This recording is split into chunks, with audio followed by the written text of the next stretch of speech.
Hey guys, let's play Sprout. Oh, let me fix that. That's better. Here is your game board. The center section is your main play area. You're playing on a volcanic island known as the Barren.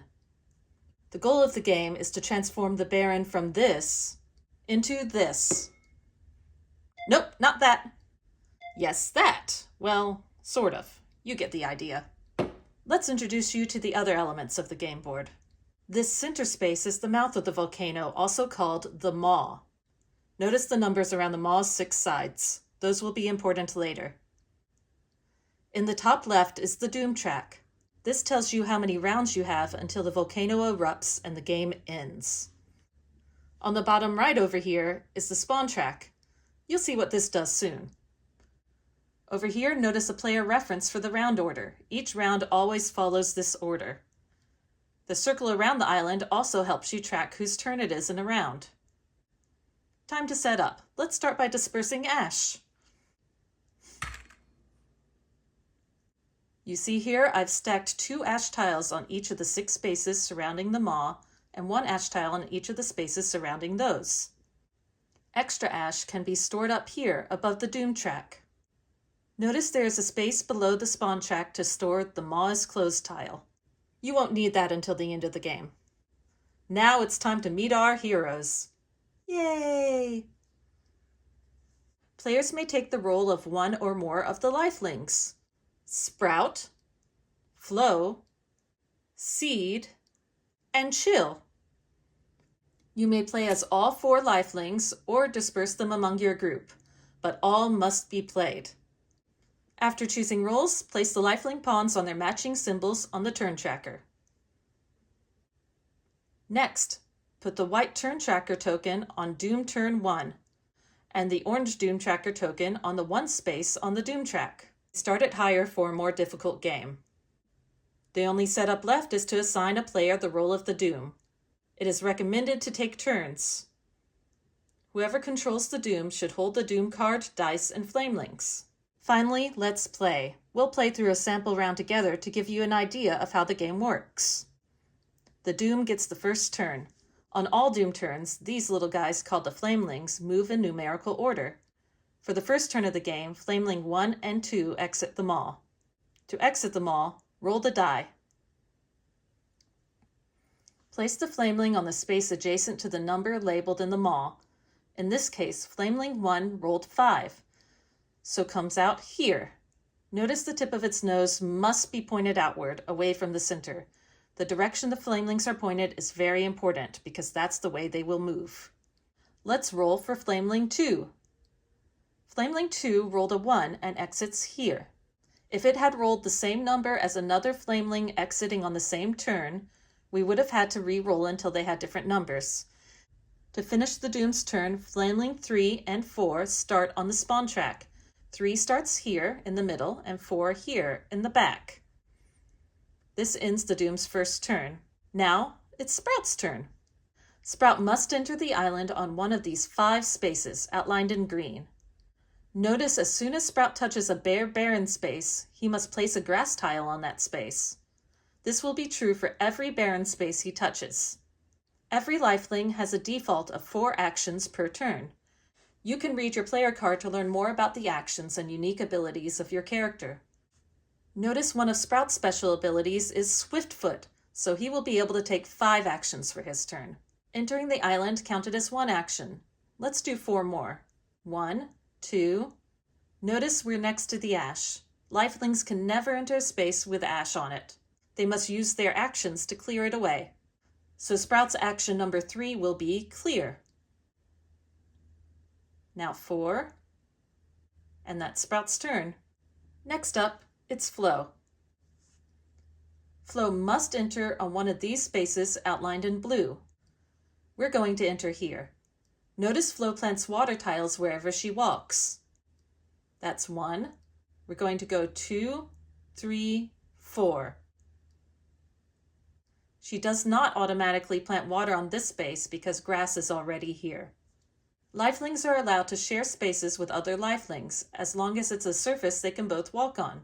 For example, Flo can stand on grass, but Sprout and Seed cannot stand on water. Now it's time for Doom's second turn. The Doom gets 2 turns each round.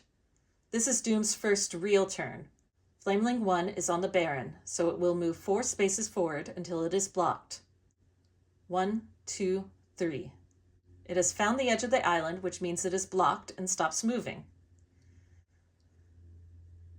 The only other thing that can block a Flameling besides the edge of the board is water tiles. If a Flameling is ever tricked into falling into a water tile, it drowns and is removed to the spawn track. Now we will move Flameling 2. 1, 2, 3, and Flameling 2 is also blocked. Flameling 3 and 4 are on the spawn track. They each move up 1 space. Flameling 3 has reached Exit the Mall.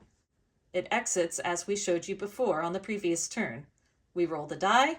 He rolled 5. So Flameling 3 emerges at the 5 space and his turn ends. Flameling 4 will move up 1 space on the spawn track and its turn will also end. That's it for the Doom's turn this round. Next up is Seed. Seed will enter on one of the 5 spaces outlined in yellow. Seed plants soil tiles wherever he walks. He'll go 1, 2, 3. For his 4th move, let's use his Deep Pockets special ability. That allows him to clear 2 pieces of ash at the same time. Seed is very useful for clearing ash off the board quickly. At last, we come to Chill's turn. Chill plants ice tiles on the Baron. For this first turn, let's have her move 1, 2, 3, and clear for 4. That's the end of the first round. At the round's end, we move the Doom tracker up by 1. If the Doom track gets past the 12th round before the lifelings have covered the island, the volcano erupts and you've lost the game. Boom! So try to move quickly. On the Doom's next turn, notice Flameling 1 is starting from a blocked position. Roll the die for the Flameling to change directions. The number will tell you which direction on the hex grid the Flameling will now face. You can use the reference in the mall or the guide at the bottom of the spawn track to help you remember which number points which way. This Flameling rolled this way, so it turns and walks forward 4 spaces. 1, 2, 3, 4. If it crosses a space with life tiles on it, the top life tile burns away. In other words, remove it and return it to the player controlling it. Flameling 2 is also starting blocked, so let's roll. Flameling 2 rolled 5 and goes this way. 1, 2, 3, 4. Uh-oh, they've run into each other.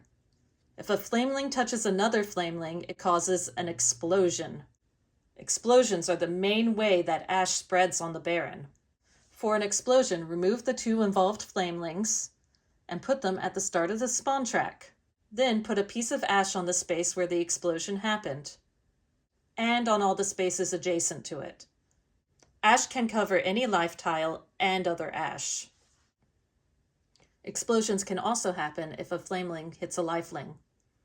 Now let's start fast forwarding through this game. I'll slow down at interesting points. You see how the world is changing already? Hang on, stop, watch this. Notice that when Flamelings walk toward the mall, they jump over it as if it is not there. No pieces can touch the mall space, even Flamelings. Uh-oh, this one caused another explosion. This time a lifeling was involved. So, the exploding Flameling goes to the spawn track, and Chill gets knocked out by the explosion. She will not be able to play until one of her friends removes the ash and uses a revive action on her. If there had been any other lifelings on an adjacent space to the explosion, they would have been knocked out too. Adjacent Flamelings remain as they are. If at any point all 4 lifelings are knocked out, there's no one to revive you, so it's game over. Let's continue fast forwarding to the end of the game. As you play, remember to have fun with your special abilities and look for ways to combine your powers to layer tiles and outsmart the Flamelings. As we approach the end, you might notice we're covering the board, but the maw is still open. The maw closes the instant every other hex on the Baron is covered by a life tile. In this game, Seed covered the last space. As soon as that happens, we take the maw's closed tile and put it on the maw. Now flamelings can no longer emerge from the maw, and lifelings are allowed to walk on it. But wait, the game isn't over yet. Someone must race to cover that maw is closed tile with a life tile to officially win. The volcano can still erupt if we don't fill that final space. In this case, Chill happened to be nearby, so we were able to win on round 11. Phew. And that's it. We won! Now you know how to play Sprout. Thanks for playing. Bye-bye now.